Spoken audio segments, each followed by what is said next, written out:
আসসালামু আলাইকুম। আমি doctor Enamul Haque, Parvez natural medicine. আমার চেম্বার হচ্ছে মার্জান মেডিসিন কর্নার, চৌরাস্তার মোড়, ডাক বাংলা সড়ক, লালমোহনগোলা। আমি আজকের বিষয় হচ্ছে কোন খাবার খেলে আমাদের মাসেল গঠন হবে। আমাদের পেটে যদি এনাফ অ্যাসিড না থাকে তাহলে আমাদের প্রোটিন হজম করতে পারে না। কারণ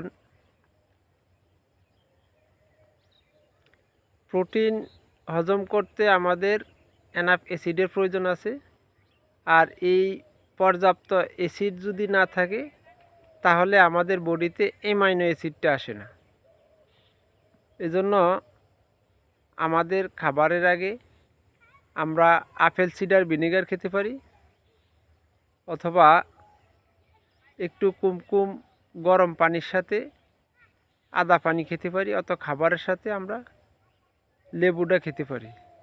আমরা যদি আপেল সিডার ভিনেগার খাই এবং লেবু পানি খাই অথবা একটু আদা পানি খাই তাহলে আমাদের কি হবে, অ্যাসিড লেভেলটা ঠিক হবে। আর এজন্য আমাদের দরকার হচ্ছে ব্যায়াম, শ্বাসের ব্যায়াম, ভালো ঘুম এবং দুশ্চিন্তামুক্ত জীবনযাপন করতে হবে।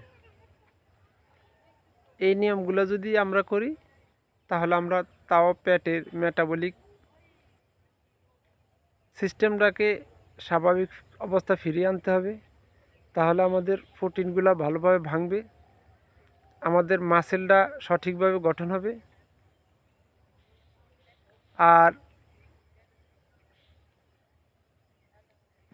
খাবারের আগে পর্যাপ্ত ফাইবার খেতে হবে। ফাইবারগুলো হচ্ছে কি কি শাকসবজি অথবা সালাদ। আর আমরা প্রোটিন যদি এই অ্যাসিড লেভেলটা ঠিক করি তাহলে আমাদের প্রোটিনতে ভাঙতে সাহায্য করবে এবং মাসেল গঠন মানে মাংস গঠন করতে সাহায্য করবে।